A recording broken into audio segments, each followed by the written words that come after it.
നമസ്കാരം. Bigg Boss Malayalam season 7 live update ആണ്. രാവിലെ തന്നെ ശരത്തും അക്ബറും ബിന്നിയും കൂടെ ശൈത്യനെ കട്ടിലോടുകൂടി തന്നെ റെഡ് സോണിലേക്ക് എത്തിക്കാനായിട്ട് ശ്രമിക്കുന്നുണ്ട്.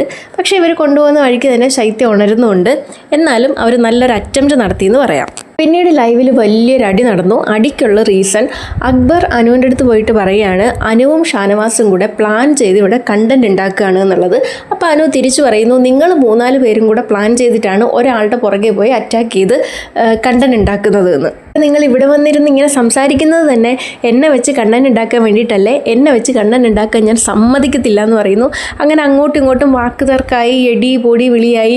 അനു എടിയെന്ന് വിളിക്കരുതെന്ന് പറഞ്ഞിട്ടും പിന്നെ അക്ബർ വീണ്ടും എടി പൊടി നീ ഇറങ്ങിപ്പൊടി എന്നൊക്കെ പറഞ്ഞുകൊണ്ടിരിക്കുന്നു. ഇതിൻ്റെ ഇടയ്ക്ക് അനു പറയുന്നു, നിങ്ങൾ ഇന്നലെ രേണു ചേച്ചീനെ സെപ്റ്റിക് ടാങ്ക് എന്ന് വിളിച്ചില്ലേ, അങ്ങനെയൊക്കെ ആരെങ്കിലും ഒരാളെ വിളിക്കുമോ, അതിനെങ്ങനെ വിളിക്കാൻ തോന്നിയ സെപ്റ്റിക് ടാങ്ക് എന്നൊക്കെ, അത്രയും മോശമായിട്ട് ആരെങ്കിലും ആരോടെങ്കിലുമൊക്കെ സംസാരിക്കുമോ എന്നൊക്കെ ചോദിക്കുന്നുണ്ട്. രേണു അവിടെ അടുത്ത് തന്നെ ഇരിപ്പുണ്ടായിരുന്നു. ഇത് കേട്ടിട്ട് രേണു, ഞാൻ ഇന്നലെ പറയണ്ടെന്ന് വെച്ചതാണ്, കാരണം ബിഗ് ബോസ് തന്ന ടാസ്ക് ആയതുകൊണ്ടാണ് ഞാൻ പിന്നെ അതിനെ പറ്റിയിട്ട് സംസാരിക്കാതിരുന്നത്, എനിക്ക് നല്ലപോലെ വിഷമമായിട്ടുണ്ട് എന്നൊക്കെ പറഞ്ഞിട്ട് രേണു അതിങ്ങനെ 2-3 പ്രാവശ്യം പറഞ്ഞു. അപ്പോൾ അക്ബർ നൈസായിട്ട് അവിടുന്ന് എഴുന്നേറ്റ് പോയി, കാരണം ഇനി അത് സംസാരിച്ച് കഴിഞ്ഞാൽ പ്രശ്നമാകുമെന്നറിയാം. അപ്പം വീണ്ടും രേണു സംസാരിക്കുകയാണ്, എന്നെയല്ല സ്ത്രീത്വത്തെയാണ് അങ്ങനെ പറഞ്ഞപ്പോഴത്തേക്കിനും അപമാനിച്ചിട്ടുള്ളത്, വിധവകളെയാണ് അപമാനിച്ചിട്ടുള്ളത് എന്നൊക്കെ പറഞ്ഞു. ഈ 2 വാക്കുകളും കേട്ടപ്പോഴത്തേക്കിനും അക്ബർ നേരെ തിരിച്ചു വന്ന് ആ വാക്കിൽ കയറി പിടിച്ചു.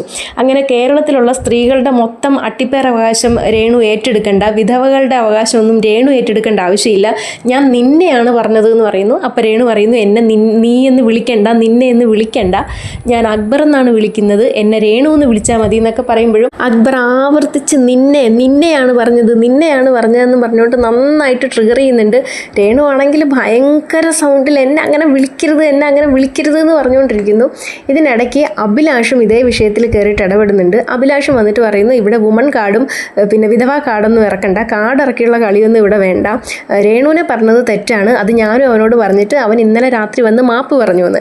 അപ്പോൾ അക്ബർ പറയാണ്, ആ മാപ്പ് ഞാൻ പറയാൻ പാടില്ലായിരുന്നു, ഇപ്പം എനിക്ക് മനസ്സിലായി, ആ മാപ്പ് ഞാൻ പറയാൻ പാടില്ലായിരുന്നു, ആ മാപ്പ് ഞാൻ തിരിച്ചെടുത്തു.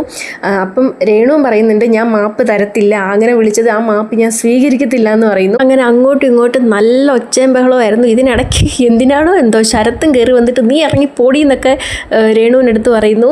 അപ്പോൾ അനു പറയുന്നു, അങ്ങനൊന്നും പറയാൻ പാടില്ല, ഇവിടെ പിന്നെ ശരത്തിനോട് ചോദിച്ചിട്ടല്ലല്ലോ വന്നത് എന്നൊക്കെ പറഞ്ഞിട്ട് അനു അതിനിടയ്ക്ക് സംസാരിക്കുന്നുണ്ട്. ഇതിനിടയ്ക്ക് അനു രേണുവിൻ്റെ അടുത്ത് പറഞ്ഞു കൊടുക്കുന്നുണ്ട്, ചേച്ചി ഈ സ്ത്രീകളുടെ മൊത്തത്തിലുള്ള കാര്യം അങ്ങനെ പറയണ്ട, ഇപ്പോൾ വിധവകളുടെ കാര്യമായിട്ടൊന്നും പറയണ്ട, ചേച്ചീനെ അല്ലേ അങ്ങനെ വിളിച്ചത്, അപ്പോൾ ചേച്ചിയുടെ കാര്യം മാത്രം പറഞ്ഞാൽ മതി എന്ന് പറയുന്നു. അത് രേണുവിന് മനസ്സിലാവുന്നുണ്ട് കേട്ടോ. അപ്പോൾ ശാരികയും അടുത്തിരുന്ന് സംസാരിക്കുന്നുണ്ട്, ഈ വുമൺ കാർഡും പിന്നെ വിധവാ കാർഡൊന്നും വെച്ചിട്ട് സംസാരിക്കേണ്ട ആവശ്യമില്ലാന്ന് രേണുവിന് മനസ്സിലാവുന്നുണ്ട്. അപ്പോൾ തന്നെ രേണു പറയുന്നുണ്ട്, ഞാൻ ഇനി അത് പറയുന്നില്ല, പക്ഷേ എന്നെ ഇനി അങ്ങനെ വിളിക്കാനൊന്നും ഞാൻ സമ്മതിക്കത്തില്ല എന്ന് പറയുന്നു. അങ്ങനെ ഭയങ്കര ഒച്ചയും ബഹളമൊക്കെ ആയിരുന്നു. പിന്നെ അത് കഴിഞ്ഞതിന് ശേഷം മോർണിംഗ് ആക്ടിവിറ്റി ആയിരുന്നു. മോർണിംഗ് ആക്ടിവിറ്റി എന്താണെന്ന് വെച്ചാൽ, ഈ റേസിംഗ് സ്റ്റാർ കയ്യിലുള്ള ആൾക്കാരോട് ഡിബേറ്റ് ചെയ്തിട്ട് റേസിംഗ് സ്റ്റാർ സ്വന്തമാക്കാം. 3 പേരുടെ കയ്യിലാണ് ബാഡ്ജ് ഉള്ളത്. മറ്റു 3 പേർക്ക് ഇവരോട് ഡിബേറ്റ് ചെയ്ത് ആ ബാഡ്ജ് കൈക്കലാക്കാം. ചലഞ്ച് ചെയ്യാൻ പോകുന്ന 3 പേരെ എല്ലാവരും കൂടെ സെലക്ട് ചെയ്യണം. അങ്ങനെ ആര്യനോട് ഡിബേറ്റ് ചെയ്യാനായിട്ട് ഒണിയലിനെയും, ജിസേലിനോട് ഡിബേറ്റ് ചെയ്യാനായിട്ട് നെവിനെയും, ആദിലെ നൂറേനോടും ഡിബേറ്റ് ചെയ്യാനായിട്ട് ശാരികേനെയും തിരഞ്ഞെടുക്കുകയാണ്. ഡിബേറ്റ് കഴിഞ്ഞതിന് ശേഷം ഇവരിൽ ആരാണ് കൂടുതൽ നന്നായിട്ട് ഡിബേറ്റ് ചെയ്തത് അവർക്ക് ഈ റേസിംഗ് സ്റ്റാർ കൈമാറാം. ആദ്യം വരുന്നത് ജിസേലും നെവിനുമാണ്. ഓൾറെഡി ജിസേലിൻ്റെ കയ്യിലാണ് ഈ റേസിംഗ് സ്റ്റാർ ഉള്ളത്. അപ്പോൾ ജിസേലിന് അത് നിലനിർത്താൻ ശ്രമിക്കണം. അപ്പോൾ എന്തുകൊണ്ട് വീണ്ടും ജിസേലിന് തന്നെ അത് അവകാശപ്പെട്ടതാണ് എന്നുള്ളത് നെവിൻ്റെ അടുത്ത് ഡിബേറ്റ് ചെയ്യാന്നുള്ളതായിരുന്നു ടാസ്ക്. അപ്പോൾ തുടക്കത്തിൽ തന്നെ ജിസേൽ പറയുന്നുണ്ട്, എനിക്ക് മലയാളം നന്നായിട്ട് അറിയില്ല എന്നുള്ളത്. അപ്പോൾ എന്നിട്ട് ജിസേൽ പറയുന്നു, ഞാൻ ടാസ്കൊക്കെ നന്നായിട്ട് ചെയ്ത് 3 പേരോട് ഫൈറ്റ് ചെയ്തിട്ടൊക്കെയാണ് ഞാനത് പിന്നെ സ്വന്തമാക്കിയെന്നൊക്കെ ഉള്ളത്. ജിസേലിന് കൂടുതലായിട്ട് അങ്ങനെ സംസാരിക്കാനൊന്നും പറ്റുന്നില്ല. നെവിൻ വന്നിട്ട് വളരെ ഫണ്ണി ആയിട്ട് നന്നായിട്ട് തന്നെ നെവിൻ്റെ ഭാഗം നെവിൻ പ്രസൻറ്റ് ചെയ്തു.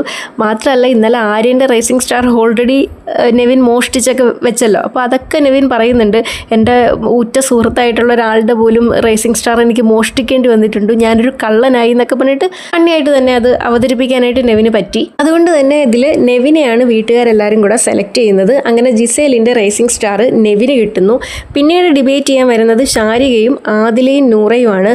ഇതിൽ റേസിംഗ് സ്റ്റാർ ഓൾറെഡി കയ്യിലുള്ളത് ആദിലേൻ്റെയും നൂറേൻ്റെയും കയ്യിലാണ്. പക്ഷേ ശാരികയ്ക്ക് വേണ്ടത്ര അങ്ങോട്ട് ഡിബേറ്റ് ചെയ്യാൻ പറ്റാത്തത് കൊണ്ട് ആദിലേൻ്റെയും നൂറേൻ്റെയും കയ്യിൽ തന്നെ ആ റേസിംഗ് സ്റ്റാർ വന്നു. പിന്നീട് വരുന്നത് ഒണിയലും ആര്യനുമാണ്. ഇവർ തമ്മിൽ ഡിബേറ്റ് ചെയ്തതിൽ വീട്ടുകാർ സെലക്ട് ചെയ്യുന്നത് ആര്യനെ തന്നെയാണ്. ഓൾറെഡി റേസിംഗ് സ്റ്റാർ ആര്യൻ്റെ കയ്യിൽ തന്നെയായിരുന്നു. അപ്പോൾ ആര്യൻ അത് നിലനിർത്തി. അങ്ങനെ ജിസേലിന് മാത്രമാണ് ഓൾറെഡി ഉണ്ടായിരുന്നതിൽ റേസിംഗ് സ്റ്റാർ നഷ്ടപ്പെട്ടത്. അപ്പോൾ ജിസേലിൻ്റെ കയ്യിലുള്ള എല്ലാ സാധനങ്ങളും തിരിച്ച് സ്റ്റോർ റൂമിലേക്ക് വെക്കാനായിട്ട് ബിഗ് ബോസ് പറയുന്നു. പിന്നീട് ക്യാപ്റ്റനോട് ഇൻസ്പെക്ഷൻ നടത്താൻ പറയുന്നു. കാരണം അവിടെയുള്ള ചിലർ മേക്കപ്പ് സാധനങ്ങളൊക്കെ ബിഗ് ബോസ് കൊടുക്കാത്ത സാധനങ്ങളൊക്കെ ഉപയോഗിക്കുന്നതായിട്ട് കണ്ടിട്ടുണ്ട്. അപ്പോൾ ക്യാപ്റ്റൻ ഓരോരുത്തരെയായിട്ട് ഇൻസ്പെക്ഷൻ നടത്തി ആരൊക്കെയാണ് എന്തൊക്കെ സാധനങ്ങളാണ് ഉപയോഗിക്കുന്നതെന്ന് കണ്ടുപിടിക്കാൻ പറയുന്നു. അങ്ങനെ ഓരോരുത്തരെയായിട്ട് വിളിച്ചിട്ട് അനീഷ് അവരോട് ചോദിക്കുകയാണ്, ഉപയോഗിക്കരുതെന്ന് പറഞ്ഞ സാധനങ്ങൾ എന്തെങ്കിലും നിങ്ങൾ ഉപയോഗിച്ചോ എന്ന് ചോദിക്കുമ്പോൾ അതിൽ ഷാനവാസും റെനയുമാണ്. പിന്നെ റെനയും അനുവുമാണ് പിന്നെ ബിഗ് ബോസ് കൊടുക്കാത്ത സാധനങ്ങൾ അവിടെ നിന്ന് എടുത്ത് ഉപയോഗിച്ചിട്ടുള്ളത്. അപ്പോൾ അവർക്കുള്ള പണി പിന്നെ കൊടുക്കാമെന്നുള്ളത് ബിഗ് ബോസ് പറഞ്ഞിട്ടുണ്ട്. അങ്ങനെ ഇത്രയൊക്കെയാണ് ലൈവിൽ ഇതുവരെ എടുത്തു പറയാൻ പറ്റുന്ന കാര്യങ്ങളായിട്ട് സംഭവിച്ചിട്ടുള്ളത്.